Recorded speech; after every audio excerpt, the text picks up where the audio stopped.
स्वागत है हमारे चैनल केएल पॉलिटेक्निक के। और जैसा कि आप लोग जानते हैं, सब्जेक्ट फर्स्ट चैप्टर कंप्लीट कर लिए थे, सेकंड भी कंप्लीट ही है। आज लास्ट लेक्चर हमारा होगा, तो जिसमें हम लोग ऊर्जा तथा ईंधन के बारे में पढ़ रहे थे। तो ईंधन में हम लोग पढ़ लिए थे, और आज का जो हमारा ईंधन का टॉपिक है वो है द्रव ईंधन, मतलब लिक्विड टाइप ईंधन क्या होता है उसके बारे में हमको पढ़ना है। तथा इसमें छोटे मोटे जो है डिफिनीशन आपको लिखने को आते हैं, तो उसके बारे में हम लोग जानकारी लेंगे। तो आइए हम लोग शुरू करते हैं। जैसा कि हमने आपको बताया, आज का हमारा टॉपिक है द्रव ईंधन, लिक्विड फ्यूल्स। तो लिक्विड फ्यूल्स क्या होता है? लिक्विड फ्यूल्स, लिक्विड मीन्स तो आप लोग जान ही रहे हैं, समझ ही रहे हैं, द्रव।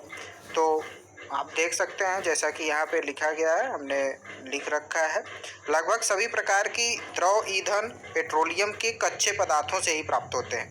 जो हमारा द्रव ईंधन होता है वह किससे प्राप्त होता है? जो पेट्रोलियम कच्चे माल मिलते हैं पृथ्वी के अंदर से, खनिज, उसको हम लोग क्या करते हैं? प्यूरिफिकेशन करते हैं। आसवन विधि द्वारा, कई विधियां हैं, उसके द्वारा क्या करेंगे? प्यूरिफाइड करेंगे, और उससे हमको जो ईंधन प्राप्त होता है ना, उसी से हमको डीजल, उसी एक स्तर पे डीजल प्राप्त होता है, फिर दूसरे स्तर पे उसका जो है हम लोग प्यूरिफिकेशन करते हैं तो पेट्रोल प्राप्त होता है, फिर मिट्टी का तेल। इसी प्रकार क्या होता है, लगातार एक एक स्टेज पे ये सब सारी चीज़ें प्राप्त होती रहती हैं, है कि नहीं, जो हमें प्राकृतिक रूप से प्राप्त होता है। यह कच्चा तेल जो होता है उसमें 87% जो है कार्बन रहता है, और 10 से 14% तक हाइड्रोजन, तथा बहुत कम मात्रा में सल्फर, नाइट्रोजन, ऑक्सीजन तथा धात्विक पदार्थ से मिलकर जो कच्चा पदार्थ, जो खनिज हमको प्राप्त होता है पृथ्वी से, वो चीज़ होती है कि नहीं। तो ये होता है द्रव ईंधन, जो हमको कहाँ से प्राप्त होता है ये हम लोग जानें, है ना। जो हम लोग पृथ्वी के अंदर से खनिज जो हजारों साल पहले दब गए थे, पेड़ पौधे, जंतु, जीव, उसके द्वारा जो सड़ने गलने से हमको खनिज मिलता है ना, तो उसी को हम लोग निकालते हैं। जो पेट्रोलियम के कच्चे पदार्थ होते हैं उसको क्या करेंगे? प्यूरिफाइड करेंगे, और प्यूरिफाइड करके फिर एक एक लेवल पे हमको अलग अलग चीज़ें प्राप्त होती हैं, है ना। तो जो हमको द्रवित रूप में प्राप्त होता है ईंधन, जिसको जला के हम लोग ऊर्जा प्राप्त करते हैं, उस प्रकार के ईंधन को क्या कहते हैं? द्रव ईंधन, है ना। तो ये चीज़ें हैं।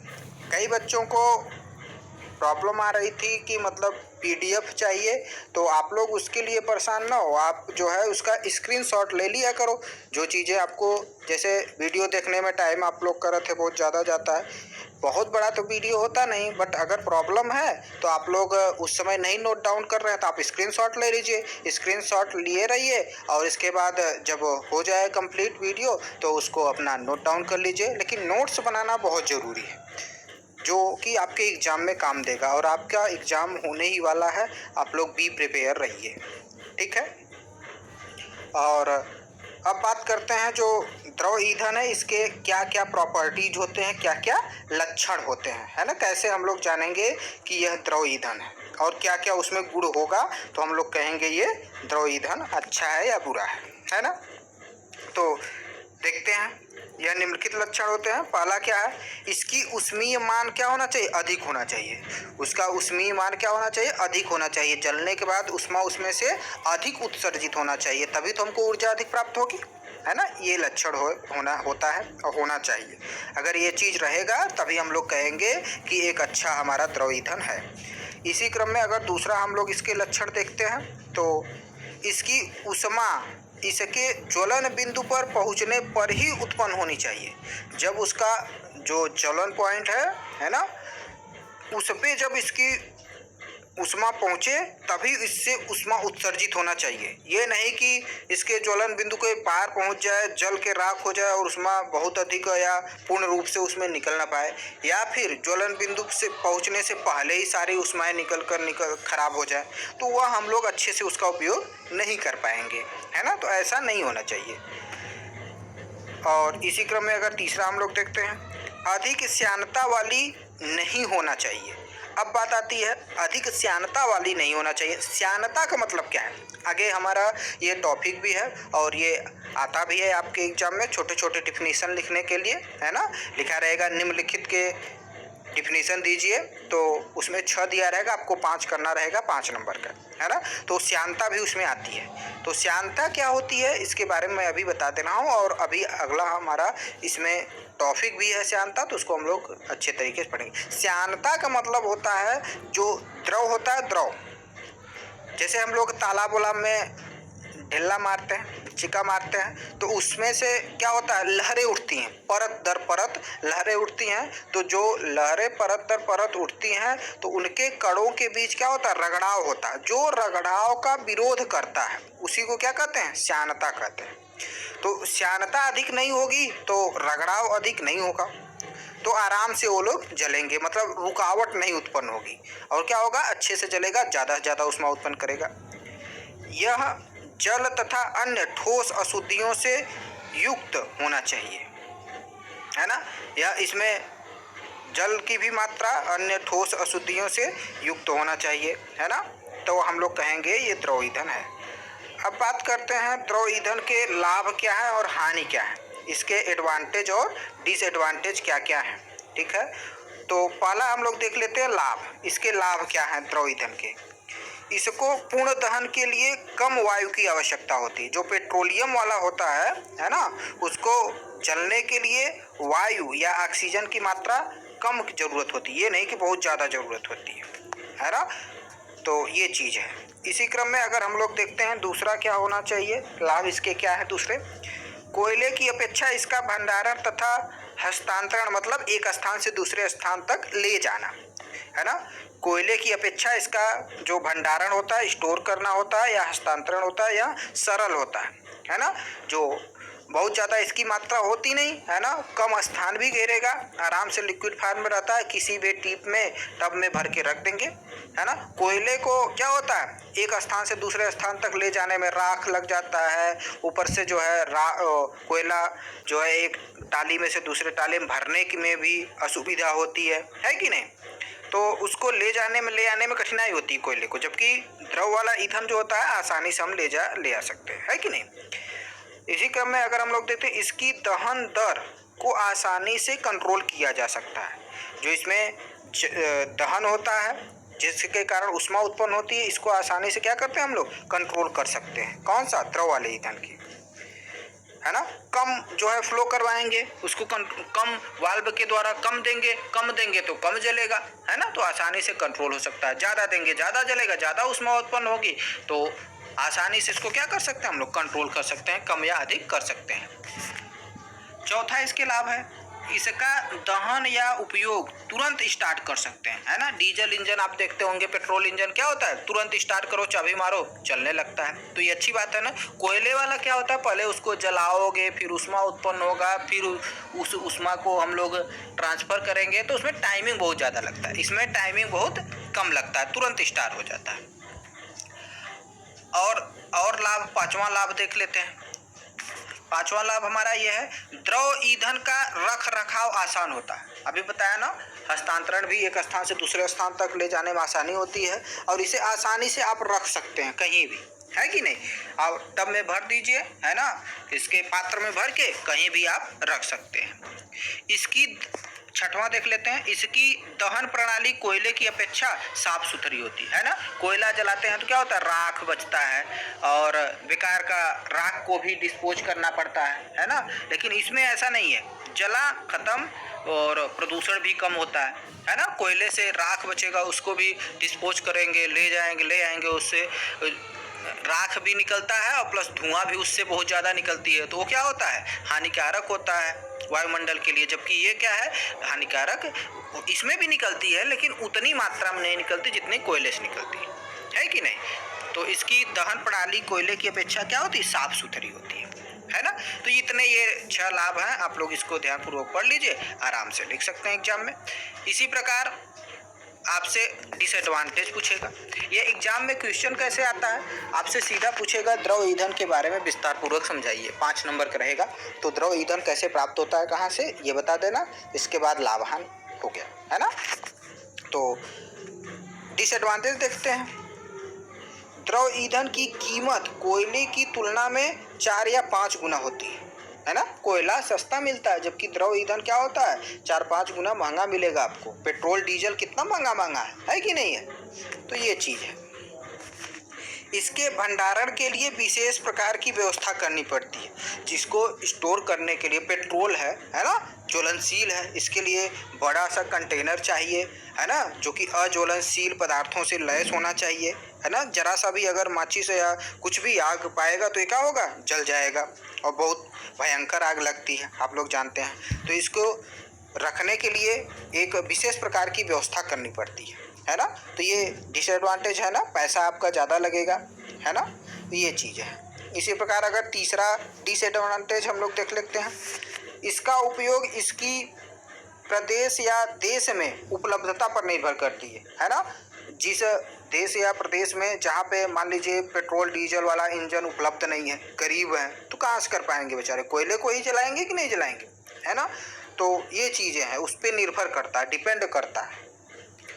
अब बात कर लेते हैं चौथा हानि क्या है। इसके भंडारण तथा स्थानांतरण के दौरान खतरा रहता है, वही जलने का खतरा रहता है जो हमने बताया आपको। इसको स्टोर करके आप कहीं रखे हो, जरा सा भी माचिस अगर होगा तो पूरा जल जाएगा। और ले जाने पर भी एक स्थान से दूसरे स्थान तक टैंकर द्वारा ले जाते हैं, वहाँ भी आग लग सकती है। तो ये खतरा है कि नहीं, ठीक है। तो ये चीज़ है। अब देख लेते हैं पांचवा। इसमें यदि थोड़ा सा भी असावधानी होगी तो आग पकड़ने, वही ज्वलनशील होता है ना, खतरा बहुत ज़्यादा होता है कि नहीं। तो ये चीज़ें हैं, द्रव ईंधन के बारे में आपको इतना जानकारी लेना है ना। तो ये चीज़ है। और इसी क्रम में अगर हम लोग आगे बढ़ते हैं तो एक अच्छे ईंधन के क्या क्या गुण होने चाहिए ये हम देखेंगे। एक अच्छे ईंधन के क्या क्या प्रॉपर्टीज होनी चाहिए, गुण क्या होने चाहिए, ये अगला टॉपिक इसी में देख लेते हैं, है ना। क्या होना चाहिए भाई, ईंधन का ऊष्मीयमान अधिक होना चाहिए। जैसा कि हमने आपको ऊपर ही बताया, अगर ऊष्मीयमान अधिक होगा तो ऊष्मा अधिक उत्पन्न करेगा, तो हमको ऊर्जा क्या होगी, अधिक प्राप्त होगी। तो अच्छी बात है ना। ईंधन में राख की मात्रा न्यूनतम होनी चाहिए, बहुत ज़्यादा राख नहीं बचनी चाहिए, है ना, अच्छे से जल जाना चाहिए। अज्वलनशील पदार्थ न्यूनतम होना चाहिए, अज्वलनशील नहीं होना चाहिए, ज्वलनशील होना चाहिए, ताकि जल के पूर्ण रूप से ऊष्मा आपको दे। गंधक आदि जैसे हानिकारक तत्व न्यूनतम होने चाहिए, है ना। जैसे H2SO4 है, ये सब चीज़ें हानिकारक हैं। कार्बन डाइऑक्साइड जो है, इसकी मात्रा क्या होनी चाहिए, कम होनी चाहिए, तो अच्छा ईंधन होगा, है कि नहीं। इसका पांचवा पॉइंट देख लेते हैं। राख का गलनांक उच्च होना चाहिए। जो हमारा राख वाख बचेगा, इसका गलन पॉइंट है ना, ये नहीं कि बहुत जल्दी ठंडा हो जाए। क्या होना चाहिए, गलनांक पॉइंट उच्च होना चाहिए, मतलब ज़्यादा जब ठंडी पड़े तब वह गल के, मतलब गलन पॉइंट पे, मतलब कि ठंडा हो जल्दी, है ना। ज्वलनशील रहेगा, छोटा रहेगा उसके कण कण, तो ज़्यादा जलेगा तो ऊष्मीयमान अधिक उत्पन्न करेगा, तो देर से ठंडा होगा, है कि नहीं। तो इसका गलनांक पॉइंट क्या होना चाहिए, न्यूनतम होना चाहिए, कम होना चाहिए राख का। छठवां पॉइंट देख लेते हैं। इसमें नमी की मात्रा न्यूनतम होना चाहिए, तुरंत नहीं नमी पकड़ लेना चाहिए, है ना, नहीं तो बेकार हो जाएगा, फफूंदी लग जाएगा। जिससे ट्रांसपोजिशन क्या होता है, सस्ता होगा। नहीं तो अगर लसलसा हो जाएगा, पानी हो जाएगा, तो उसको भी एक पात्र में रख के ले जाना पड़ेगा, है ना, इधर उधर नहीं तो गिरेगा। अधिक नमी से ईंधन का ऊष्मीयमान कम हो जाता है। नमी अधिक रहेगी, हम लोग देखते हो कोयले को सुखा के जलाते हैं, है कि नहीं। तो उसमें नमी रहेगी तो क्या होगा, अच्छे से नहीं जलेगा, और पूर्ण रूप से नहीं जलेगा तो आपको पूरा ऊष्मा नहीं देगा, तो ये अच्छी बात नहीं है। दूसरा चीज ईंधन में क्या होना चाहिए, सातवां पॉइंट देख लेते हैं। ठोस ईंधन की दशा में इसके टुकड़ों का साइज एक सा होना चाहिए। ये नहीं कि जो ईंधन है, किसी का जो छोटे छोटे कण हैं कोयले के, किसी का बहुत बड़ा हो, कोई छोटा हो, कोई छोटा कण, कोई बहुत बड़ा कण हो, तो इससे क्या होगा, छोटा वाला जल्दी जल के समाप्त हो जाएगा, बड़ा वाला देर में जलेगा, तो उससे पूर्ण रूप से एक समान रूप से ऊष्मा आपको नहीं प्राप्त होगी। इसीलिए पल्वेराइज्ड मील का उपयोग किया जाता है। कोयले को सबसे पहले क्या करते हैं, छोटे छोटे कणों में पीस देते हैं, फिर उसको जलाते हैं, तो अच्छा ऊष्मा प्राप्त होता है ना। तो इसीलिए ऐसा किया जाता है। तो उसके कण क्या होना चाहिए, एक समान होना चाहिए, तो ईंधन क्या होगा, अच्छा जलेगा। 8वां पॉइंट, ईंधन का ट्रांसपोर्टेशन, भंडारण तथा हस्तांतरण सरल होना चाहिए, है ना। जो भी ईंधन हो उसको स्टोर करने में आसानी होनी चाहिए और उसका एक स्थान से दूसरे स्थान तक ले जाने में भी सरलता होनी चाहिए, आसानी होना चाहिए। तो उससे क्या होगा, अच्छे से वो काम करेगा। दहन के पश्चात, 9वां पॉइंट इसके देख लेते हैं, ईंधन के क्या गुण होने चाहिए। दहन के पश्चात फ्लू गैसें साफ तथा बिना धूले, है ना, वाली और धूल कण रहित होना चाहिए, बिना धुएं वाली, है ना। दहन के पश्चात, जलने के पश्चात जो फ्लू गैसेस उत्पन्न होती हैं तथा बिना धुएं वाली, ज़्यादा धुआं नहीं होना चाहिए, नहीं तो वायुमंडल क्या होगा, प्रदूषित होगा, और धूल रहित होना चाहिए, तो अच्छा ईंधन कहलाएगा। अब कई लड़कों को, कई बच्चों को ये प्रॉब्लम आ रही है कि ये किताब की ही लैंग्वेज है, उससे आपको परेशान होने, आगे बढ़ते हैं। तो श्यानता, जैसा कि हमने ऊपर भी आपको बताया, अब जो है दो चीज़ें, दो टॉपिक हम लोग पढ़ लिए, द्रव ईंधन और जो है क्या होता है, और द्रव ईंधन के प्रॉपर्टीज़ क्या होना चाहिए, ईंधन कैसा होना चाहिए, उसके बारे में हम लोग पढ़े। इसी क्रम में अगर आगे हम लोग बढ़ते हैं तो हम लोगों को वही आपसे बताया कि एक क्वेश्चन ऐसा आता है कि उसमें कहा रहेगा कि निम्नलिखित को परिभाषित कीजिए, है ना, या टिप्पणी लिखिए।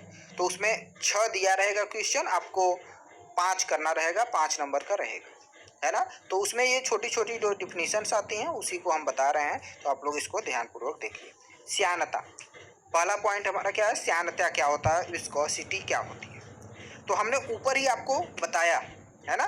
श्यानता क्या होता है, द्रव प्रवाह के अंतर्गत उसके अणुओं के मध्य होने वाला घर्षण प्रवाह का विरोध करता है। जैसा कि हमने ऊपर आपको बताया, इस प्रवृत्ति को ही क्या कहते हैं, श्यानता कहते हैं। जैसे किसी तालाब में, है ना, किसी कुएं में हम लोग यदि कोई ढेला फेंकते हैं, है ना, कोई ईंट का टुकड़ा डालते हैं, तो उसमें क्या होती है, लहरें उत्पन्न होती हैं, तरंगें उत्पन्न होती हैं। तो एक तरंग दूसरी तरंग पे ऊपर चढ़ते हुए चली जाती है ना।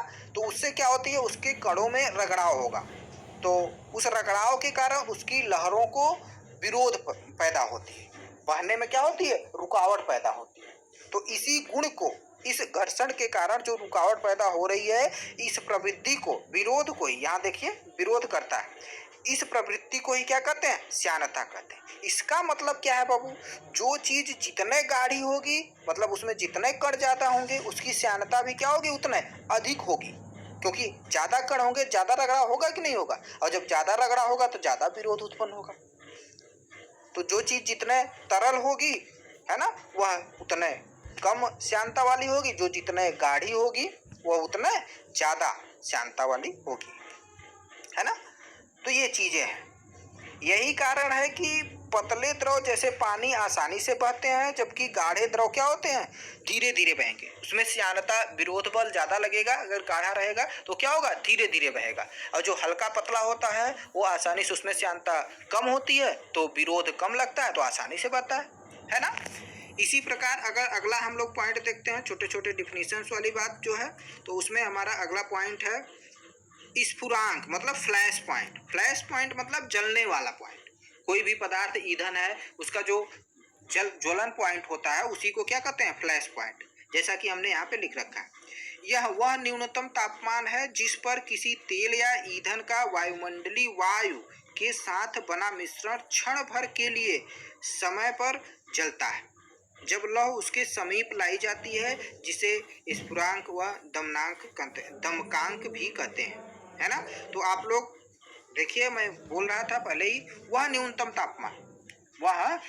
तापमान जिसपे कोई भी ईंधन है, जब उसको हम लोग माचिस द्वारा या किसी द्वारा जलाते हैं तो आसानी से जल जाए, तो वह जो ताप होता है जिसपे वो जलता है, उसी को क्या कहते हैं, फ्लैश पॉइंट कहते हैं, है ना। इसी क्रम में अगर हम लोग आगे बढ़ते हैं तो जमनांक या फिर फ्रीजिंग पॉइंट जिसे हम लोग कहते हैं, आप सभी लोग जानते ही होंगे, है ना, या फिर इसको सॉल्डिफिकेशन पॉइंट भी कहते हैं, सॉल्डिफिकेशन पॉइंट भी कहते हैं। तो इसे क्या कहेंगे, यह वह तापमान है जिस पर कोई द्रव ईंधन इतनी ठोस, है ना, मतलब जम जाए, सॉलिड हो जाए, है ना, उस तापमान को जमनांक कहते हैं या फ्रीजिंग पॉइंट कहते हैं। जिस पॉइंट पे, जिस तापमान पर कोई भी द्रव जम जाए, है ना, ठोस हो जाए, उसको क्या कहेंगे हम लोग? Freezing point. या फिर वो जब जम जाए, है ना, जब उसे जम जाए तो जब उसे एक परखनली में 45 डिग्री पर झुकाया जाए, 1 मिनट तक के लिए झुकाया जाए, क्षैतिज किया जाए, तो वह 1 मिनट तक अपनी स्थिति को परिवर्तित न करे, उसी तरह रहे, तो इस पॉइंट को ही क्या कहते हैं? जमनांक या फ्रीजिंग पॉइंट कहते हैं, है ना। जैसा कि यहाँ पे लिखा गया है, तो आप लोग आराम से पढ़ सकते हैं और नोट्स बना सकते हैं। इसी क्रम में छोटे डिफिनीशन में अगला जो हमारा डिफिनीशन है वो है C10 अंक, मतलब C10 संख्या या C10 नंबर क्या होता है। डीजल इंजन में, है ना, डीजल इंजन में ईंधन की नॉकिंग लक्षण को C10 संख्या का C10 अंक कहते हैं। अब बात आती है नॉकिंग क्या होता है सर? तो नॉकिंग जो होती है, जैसे हम लोग बाइक वाइक में देखते हैं, कभी हम लोग जब किक मारते हैं तो उसके साइलेंसर में से बहुत तेज से आवाज आती है, जिसे अपस्फोटन की क्रिया होती है ना। तो उसमें क्या होता है, जो ईंधन हमारा रहता है वो ठीक प्रकार से जलता नहीं, पेट्रोल जो है वो ठीक प्रकार से जलता नहीं, जिसके कारण वो साइलेंसर में तेज आवाज आती है, जिसे हम लोग नॉकिंग की क्रिया कहते हैं, है ना। तो यह जो डीजल इंजन में ईंधन के नॉकिंग लक्षण को C10 संख्या या C10 अंक कहते हैं। तो नॉकिंग ज्यादा नहीं होना चाहिए, है ना। नॉकिंग ज्यादा होगी तो क्या होगा? ज्यादा आवाज आएगी और बेकार का इंजन खराब होगा। C10 अंक कहते हैं, अर्थात नॉकिंग को C10 अंक द्वारा प्रदर्शित किया जाता है। C10 C16 H34, है ना, H34 काफी जल्द जलती है। इसके कारण इसकी C10 अंक 100% होता है। जो अगर ईंधन आसानी से और जल्द जल जा रहा है तो इसका मतलब उसके C10 अंक क्या है? अच्छा है। C10 की वो क्रिया है ना, जो आवाज निकलती है साइलेंसर से, वो C10 की क्या है? क्रिया है। लेकिन C10 अंक क्या होती है? C10 अंक किसी ईंधन की अच्छा है तो यह अच्छी बात है, मतलब वो अच्छे से जलेगा और आपको ज्यादा से ज्यादा उष्मा देगा, है ना। अब बात करते हैं ऑक्टेन अंक क्या होता है ना। लास्ट, आज के लेक्चर का लास्ट टॉपिक हमारा है ऑक्टेन नंबर या ऑक्टेन नंबर क्या होता है। तो ये डिफिनीशन है, इसको आपको रटना ही पड़ेगा। अगर समझ सकते हैं तो समझ के भी लिख सकते हैं। ऑक्टेन नंबर वह नंबर होता है आइसो ऑक्टेन तथा एन हेप्टेन के एक मिश्रण में ऑक्टेन का आयतन रूप में प्रदर्शित है, प्रतिशत है। देखिए ऑक्टेन अंक क्या होता है? ऑक्टेन नंबर आइसो ऑक्टेन तथा एन हेप्टेन के एक मिश्रण में ऑक्टेन का आयतन रूप में प्रतिशत है, जो अमुक ईंधन के नॉकिंग लक्षण से ठीक मेल खाता है ना। ऑक्टेन नंबर क्या है? ऑक्टेन नंबर आइसो ऑक्टेन तथा एन हेप्टेन के एक मिश्रण में ऑक्टेन का, किसका किसका मिश्रण है? आइसो ऑक्टेन तथा एन हेप्टेन के मिश्रण में ऑक्टेन का आयतन रूप में प्रतिशत जो होता है, उसी को ही क्या कहते हैं? आयतन। आयतन के आयतन रूप में प्रतिशत है, जो अमुक ईंधन के नॉकिंग लक्षण से ठीक मेल खाता है, ऑक्टेन संख्या कहलाता है। इस प्रकार आप लोग इसको समझने के लिए ये देखिए, इस प्रकार यदि पेट्रोल का एक नमूना इतना नॉकिंग उपजाता है जितना कि 70 भाग आइसो ऑक्टेन तथा 30 भाग एन हेप्टेन का मिश्रण, तो ईंधन का ऑक्टेन नंबर 70 होगा।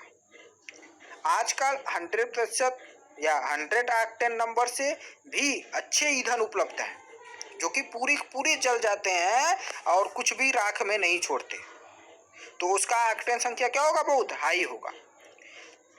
किसी इंजन, है ना, किसी इंजन की अधिकतम शक्ति उसमें प्रयुक्त ईंधन के ऑक्टेन नंबर के साथ ही बढ़ती है। जितने ऑक्टेन संख्या अधिक होगी, मतलब कोई ईंधन जितने अच्छा जलेगा उतने ही हम लोग क्या कहेंगे, यह इसका ऑक्टेन नंबर क्या है? अधिक है, अच्छा है। यह ईंधन क्या है, बहुत अच्छा है। जैसे पेट्रोल होता है, पूर्ण रूप से जल जाता है या अपनी क्रिया को करता है और कुछ भी राख वाख नहीं छोड़ता, है कि नहीं। तो यह क्या होता है, 100% से भी अधिक वाला अच्छा है ईंधन है ना। तो हम लोग कह सकते हैं। तो ये डिफिनीशन है ऑक्टेन संख्या, ये आपको याद ही करना पड़ेगा।